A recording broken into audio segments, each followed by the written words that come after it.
Иншаллах, начинаем с именем Аллаха Субхану ва Тааля.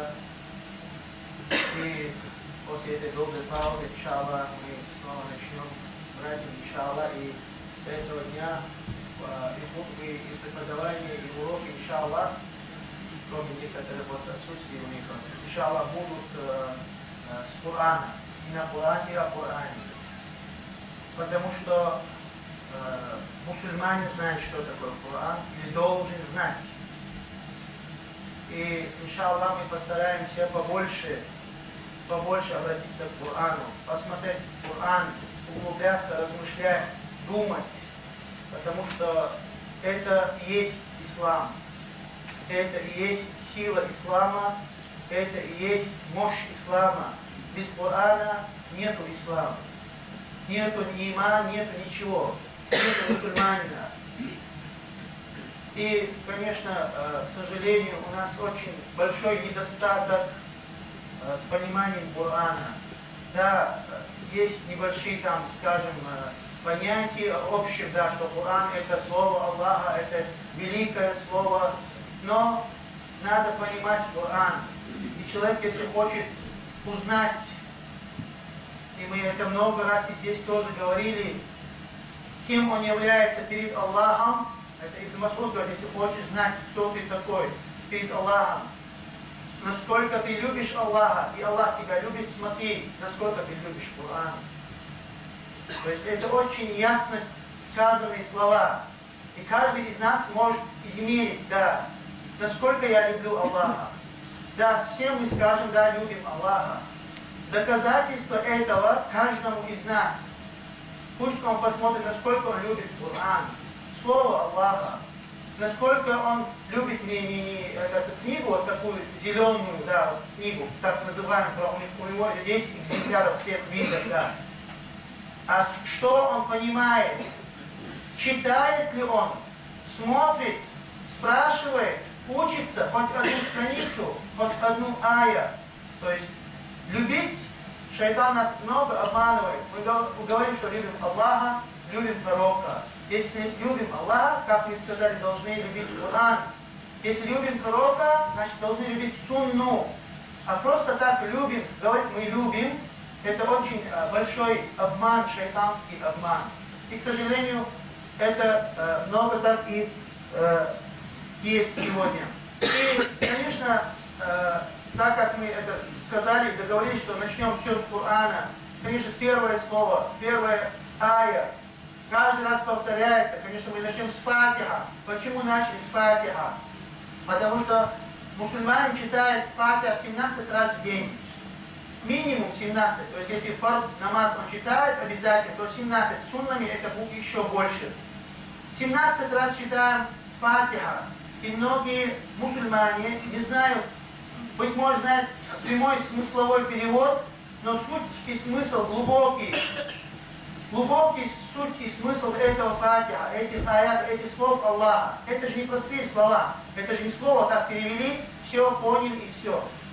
И, конечно, Аллах Субхану Тааля в многих аятах повторяет: «Афаля ятадаббаруна аль-Кур'ан». Неужели вы не размышляете? Неужели вы не думаете? Неужели вы не смотрите, углубляетесь в Коран? Афаля ятадаббарун. То есть это как намек.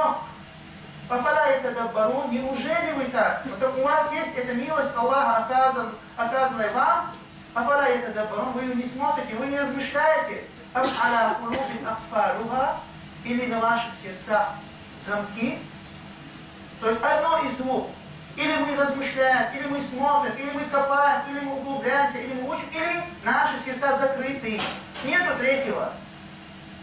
Аллах говорит, разве, или неужели вы не размышляете, или на их сердцах замки, закрыты сердца? Из-за этого, иншаллах, постараемся начать с Фатиха, и потом, иншаллах, добавим, как Аллах нам даст и время, и силу. Конечно, почему выбрали Фатиха? Потому что, как мы сказали, 17 раз минимум читаем. А почему читаем намаз? Это что же интересно знать. Аллах Субхану ва Тааля описывает намаз, и пост, и все. У этого намаза, у этого поста есть свой цель. Не только в ахира, то есть достичь довольствия Аллах, судный день и рай. Нет, не только это. И даже дунья. То есть вот здесь хочу обратить внимание и прошу обратить внимание на это место, потому что многие думают, что это религия Аллаха, это дин, вот эта религия Аллаха, это для ахира. То есть все, дунья это ничего не имеет, вот, никакой пользы от этой религии. Но так понимает религию Аллаха, субхану ва тааля, это не так. И мы когда посмотрим первый столб ислама, да, это после шахада это Коран, после шахада это намаз. Аллах субхану ва тааля, когда описывает намаз, говорит нам: «Инна салата танха анил фахшай валь мункар». Поистине этот намаз, который мы читаем, танха удерживает, останавливает, удерживает, препятствует. Анил фахшай это непристойное, валь мункар и порицаемое. То есть этот намаз должен. Не просто прочитали, кинули, раз сделали, штамповали и ушли. Нет, этот намаз имеет под собой смысл. И пост тоже. И мы это много раз говорили и повторяем. И пророк, саллаллаху алейхи ва саллям, подтверждает это своими словами, когда пришел к нему человек и сказал о другом человеке, что есть такой-то некий, такой-то раб Аллаха, который выставляет на намаз ночью, но утром или когда днем делает такие дурные дела, то есть большие грехи. И пророк Мухаммад, саллаллаху алейхи ва саллям, говорит: «Инна салатаху сатанхаху». Поистине этот намаз удержит его от этого. То есть намаз, и, конечно, намаз, первая часть, и основная часть намаза это фатиха, и мы сегодня немножко постараемся понять это фатиха. Про величие намаза, про это очень много, и мы будем очень мало говорить, потому что нет времени, у нас очень мало времени, да, из-за этого постараемся хоть что-то указать, да, после этого каждый из нас должен, если он действительно, как мы сказали, любит Аллаха, субхану ва тааля, искать, это его толкнет, искать, углубляться, учить, спрашивать о Коране, о Сунне, о Фатиха. Этот намаз и этот Фатиха, Аллах субхану ва тааля говорит: «Хасанту салат байни ва байна абди». Я разделил эту молитву, вот это Фатиха, между собой и моим рабом. Аллах субхану ва тааля, это хадис Кудси, говорит, что он разделил это Фатиха, который мы сейчас собираемся немножко, под половину, под один ай, если его понять. «Хасанту салата», я разделил этот намаз, имеется в виду, здесь имеется в виду, сказано намаз, имеется в виду Фатиха, потому что сейчас продолжение это выяснится. «Байни ва байна абди», между мною, между собой и между моим рабом. Аллах субхану ва тааля говорит это. «Ва иза кала абди альхамдулиллах», когда раб мой говорит альхамдулиллах, который мы сейчас говорим в намазе, в Фатихате, Аллах говорит: «Воздал мой раб мне хвалу». То есть каждая ая, начиная с первого ая до конца ая, Аллах субхану отвечает нам. То есть это разговор с Аллахом, это встреча с Аллахом, это беседа с Аллахом, это намаз, это Фатиха. Когда раб говорит «Альхамдулиллахи Раббил Аламин», Аллах отвечает каждому из нас. Субханаллах. Воздал мне хвалу мой раб. Когда раб говорит «Ар-Рахмани Рахим», Аллах субхану тааля отвечает: «Возвеличил мой раб меня». И когда говорит «Ар-Рахмалики Яумиддин», «Восславил меня мой раб». Вот каждое первые три предложения, первые три аята этого. Аллах субхану тааля начинает, что половина мне, половина моему рабу. Первые три аята мы адресуем Аллаху и восхваляем, воздаем славу Аллаху субхану тааля, и потом «Ияка на'буду ва ияка наста'ин». Лишь тебе одному мы поклоняемся, у тебя просим о прощении. Вот здесь Аллах отвечает: с этого момента моему рабу то, что он просит. То есть после этого Аллах отвечает, то есть дает каждому рабу из нас то, что он просит. Вот это смысловой, скажем, перевод аятов, этих аятов. И мы, как всегда, делаем или договорились, не будем перевести смыслово, потому что смысловой перевод лучше меня вы можете найти где угодно. Но сегодня мы хотим немножко углубиться, скажем, углубленно посмотреть на аяты.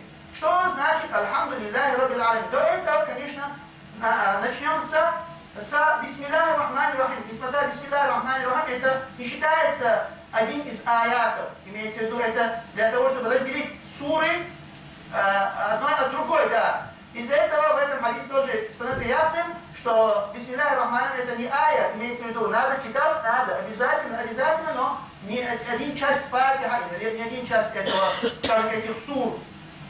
Конечно, там есть и разногласия. В общем, самое главное, начнем с Бисмилляхи Рахмани Рахим и постараемся тоже объяснить Альхамдулиллахи Раббил Аламин.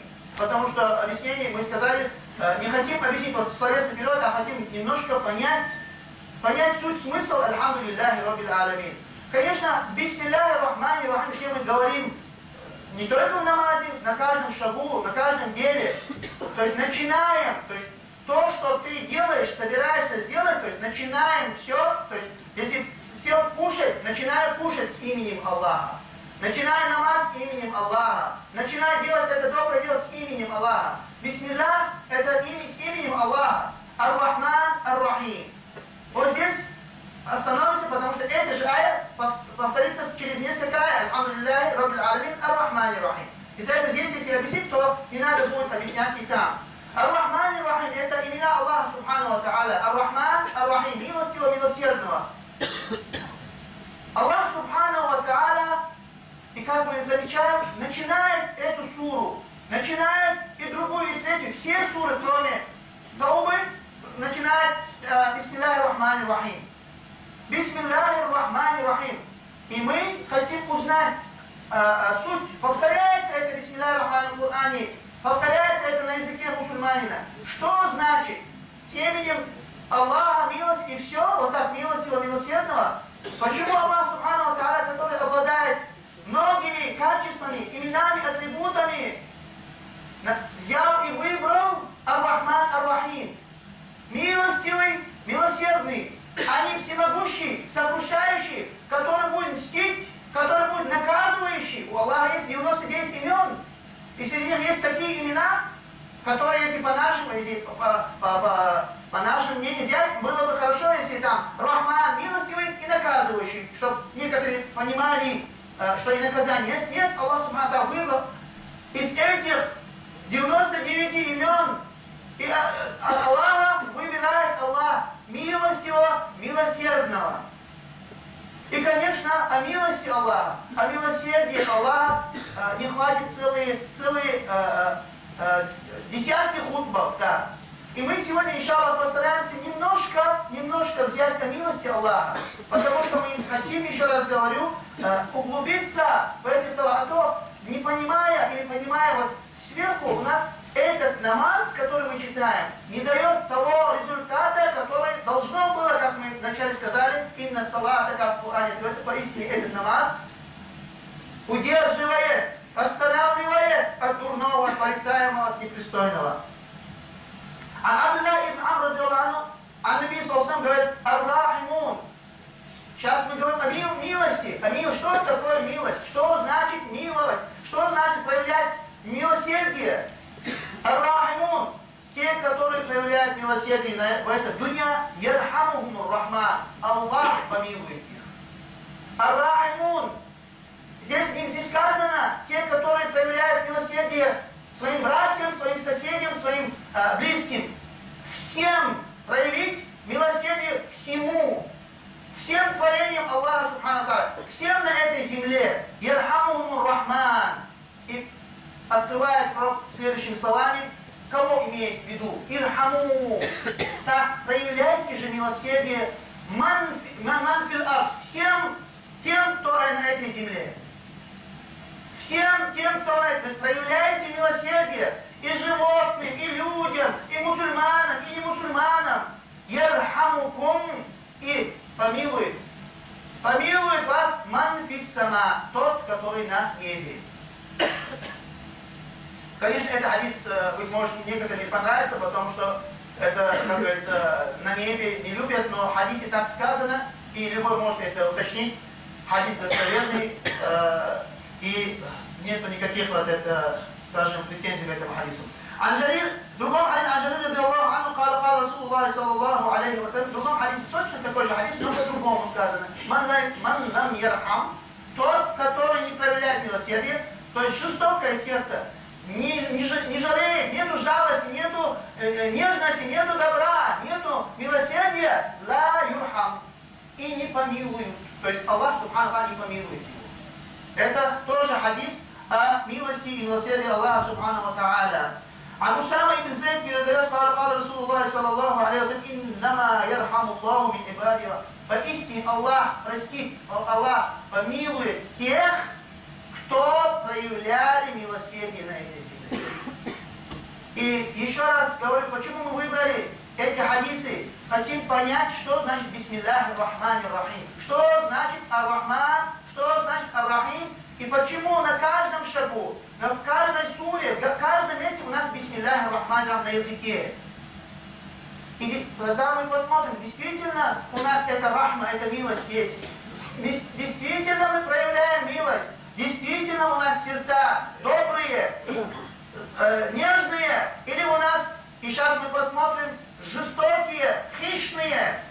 عن أبي هريرة رضي الله عنه أبو هريرة بينما كلب يطيف بركية.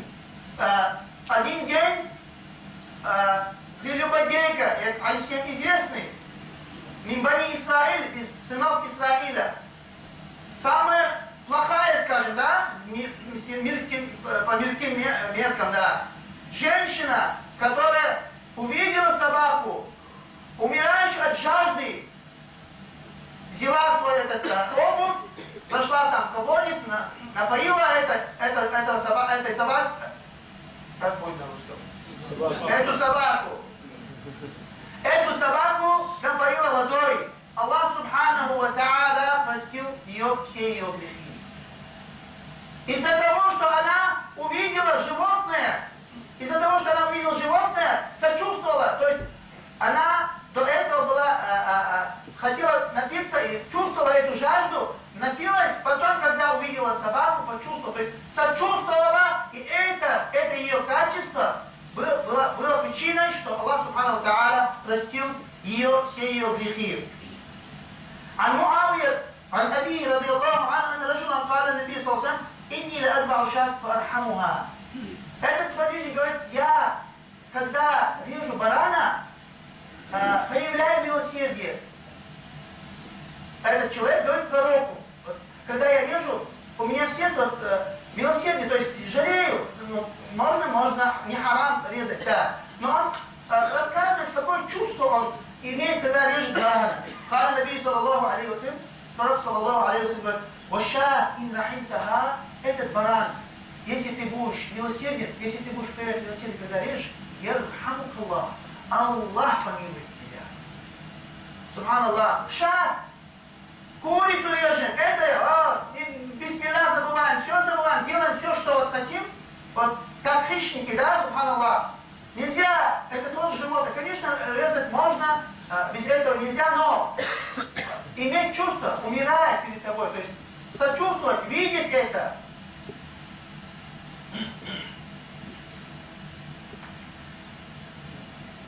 Ибн Мас'уд ради Аллаху ан говорит, «Лан ту'мину хатта тарахаму». Не являйтесь му'минами, верующими, настоящими верующими не являйтесь, если не будете проявлять между собой или проявлять друг другу милосердие. Это несколько хадисов о рахма. Рахма, как мы сказали, десятки, даже больше хадисы. Бисмиллахи рахмани рахим, с именем Аллаха, милостивого, милосердного. И если мы хотим получить от Аллаха эту милость и это милосердие, то должны мы, которые каждый раз говорим, начиная это дело с именем Аллаха, милостивого, милосердного, проявить эту милость и милосердие. Это во-первых. Второй ая этого же суры, сура Фатиха, Альхамду лиллахи раббил аламин. Альхамду, хвала Аллаху, Господу миров, хвала. Воздаем хвалу, благодарность. Альхамд это хвала, это благодарность. Альхамду лиллахи, Всевышнему Аллаху. Хорошо, тоже сделаем небольшую паузу и посмотрим, что значит воздаем хвалу. Что значит мы воздаем хвалу, или просто мы говорим и не знаем, что значит воздать хвалу. Первое, воздать хвалу, или прежде чем отблагодарить, или благодарить Аллаха Субхану ва Тааля, или даже человека, это образно можно понять по следующему. Если человек оказал большую услугу другому, своему брату, там, не знаю, вылечил по воле Аллаха, или помог ему, Или этот второй всегда благодарит. То есть этот человек, который оказали ему помощь, сначала узнал, признал, что этот человек был поводом, что он вылечился или. Вот точно так же человек, прежде чем говорить, сказать хвала Аллаху, должен знать и чувствовать, что мы, рабы Аллаха, прежде чем сказать хвала Аллаху Господу миров, должны признать, что мы мелкие, ничтожные, маленькие рабы Аллаха, которые не достойны ничего. То есть сам Аллах сделал и одарил, и дал нам, оказал нам милость, когда нам дал здоровье, когда нам дал глаза, уши, слух, зрение. И когда человек говорит «Альхамду», то есть он должен понять, он должен почувствовать, что он благодарит. А благодарность не является благодарностью, если ты не чувствуешь, если ты не от сердца, изнутри сердца это не выходит. Альхамду. А то как понять, человек делает харам, кушает харам, делает все, что не любит или не разрешает Аллах, потом читает намаз и говорит «Альхамдулилlah». Взял харамные деньги, потом говорит «Альхамдулилlah», хвала тебе, дал ты мне харамные, да? Из-за этого, прежде чем сказать или прочитать эту молитву, эту аят, человек должен знать, что значит «Альхамду ли Аллах, лилляхи». И, конечно, про хамд говорит самые любимые слова Аллаха, это «Субханаллахи ва бихамдихи», причист, прославен Аллах и хвала Ему. То есть про хамд говорит тоже целые страницы, не будем, но вкратце постараемся объяснить, что такое хамд. Хамд – это воздание хвалы или благодарности Аллаху Субхану Тааля не должно быть не только на языке, а должно быть и на языке, и в сердце, и в делах. Человек, который делает дурное или непризнаваемое или запрещенное дело, потом говорит «Альхамдулилlah», его слова противоречат его делам. И не будет его намаз, и не даст его намаз того результата, который мы хотим достичь. Да, который мы сказали, поистине этот намаз удерживает. Не будет удерживать. Как? Потому что мы сами себя не удерживаем. Из-за этого «Альхамду» – это хвала, который воздаем Аллаху, лилляхи, Аллаху Субхану, одному Аллаху. Да, может быть, какой-то человек был поводом, что ты вылечился, что кто-то тебе помог, но хвала Аллаху Субхану Тааля. Что нам дает это признание, что Аллах дал, и мы воздаем хвалу, это у нас порождает или вырабатывает, толкает нас к любви Аллаху Субхану Тааля. Когда человек говорит «Альхамдулилlah», у нас в сердце порождается любовь к Аллаху Субхану Тааля. Потому что мы признаем, что Аллах дал. Мы не были достойны этого, но Аллах по своей милости нам дал. Потом идут следующие аяты «Ар-Рахман ар-Рахим», «Милостивого, милосердного». Когда мы понимаем, и мы только что объяснили это, «Милостивого, милосердного», это порождает сердце мусульманина раджа, как ученые говорят, это порождает сердце мусульманина раджа. Раджа – это надежда. Альхамд – признание. Воздать хвалу порождает у человека махабба, любовь к Аллаху Субхану Тааля. А Ар-Рахман ар-Рахим, милостивого, милосердного, порождает у человека раджа, надежда. Милостивого, милосердного, малики яумиддин, царю, властелину судного дня. Значит, мы должны признать, что есть судный день. И там он, один властелин. И мы станем перед Аллахом Субхану Тааля. Вот эта третья ая порождает у человека хауф, страх. Вот эти три вещи. Первая — любовь к Аллаху Субхану Тааля. Второе — надежда на милость Аллаха. Альхамдулилlah — это любовь к Аллаху. Признание, что Аллах дает. Ар-Рахман ар-Рахим — это признание, что Он милостивый, милосердный, и что Он помилует. Это уже надежда. Малики яумиддин, властелин, царь судного дня. Это порождает или вырабатывает у человека страх.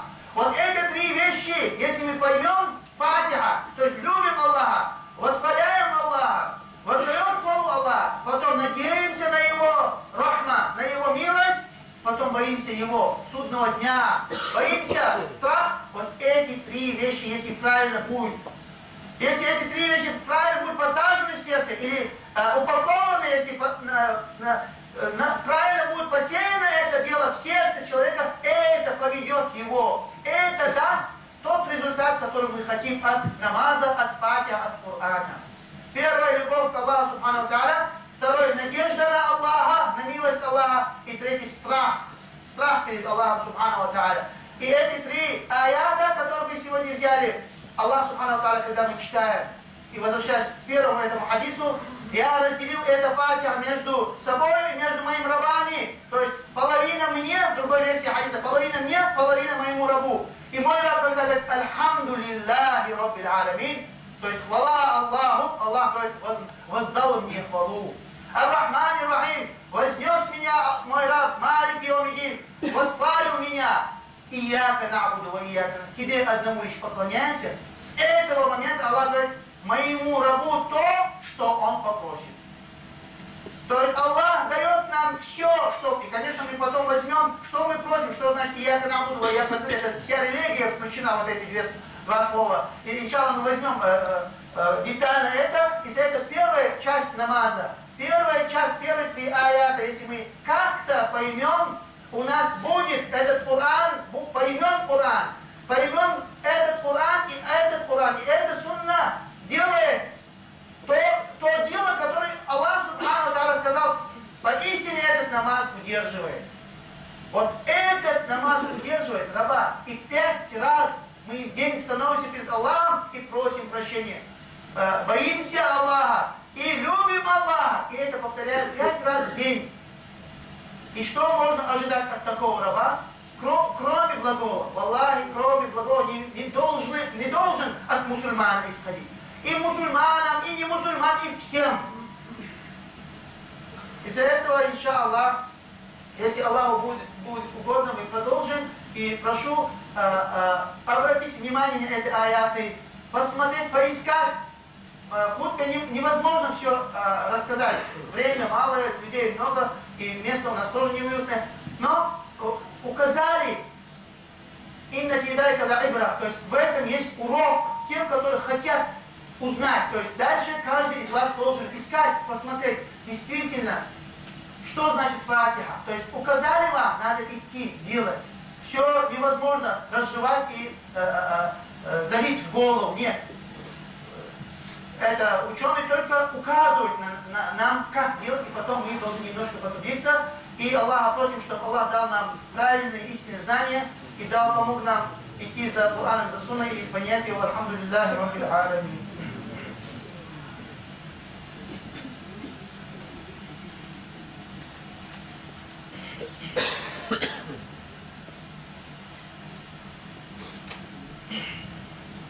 Альхамдулиллах, вассалату вассалам аля расулиллах.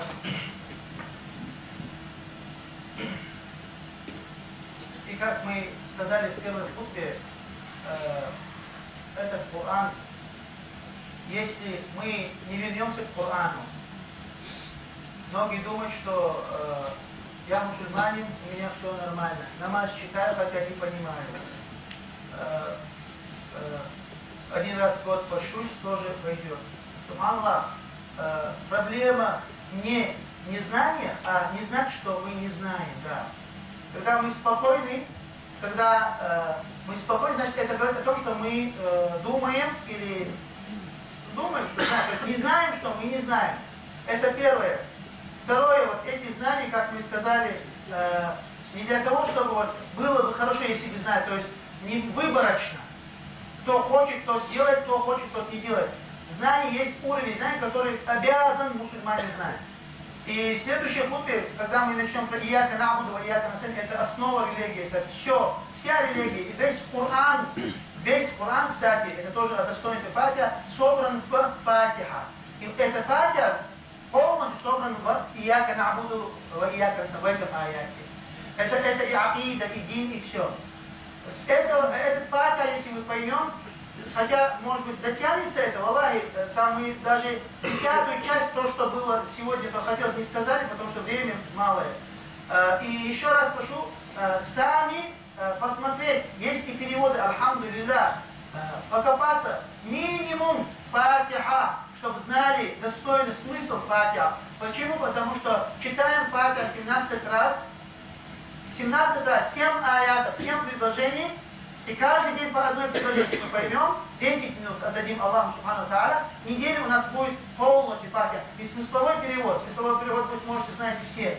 Но суть, смысл, что значит Альхамду, что значит Лилля, Аллаху, Аллах, почему он привел. То есть там много, каждое слово, там целые десятки, сотни деталей, почему сказано так. И потом, иншаллах, когда будет про Ияка набуду, Ияка настроен, и до конца Фатиха поймем, что мы очень мало знаем, и мы должны знать.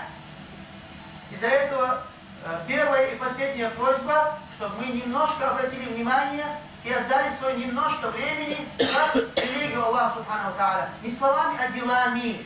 Не словами, а делами.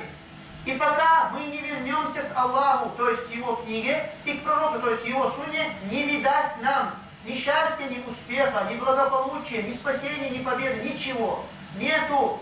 Не будет и не было. Даром вот так нету. Надо немножко трудиться, и Аллах Субхану Тааля гарантирует. Инна Аллаха ла югайиру ма бикауми, поистине Аллах не меняет положение людей. Хатта его, пока они не поменяют свое положение, то есть вернутся к религии Аллаха Субхану Тааля. Вальхамдулиллахи Раббил Аламин.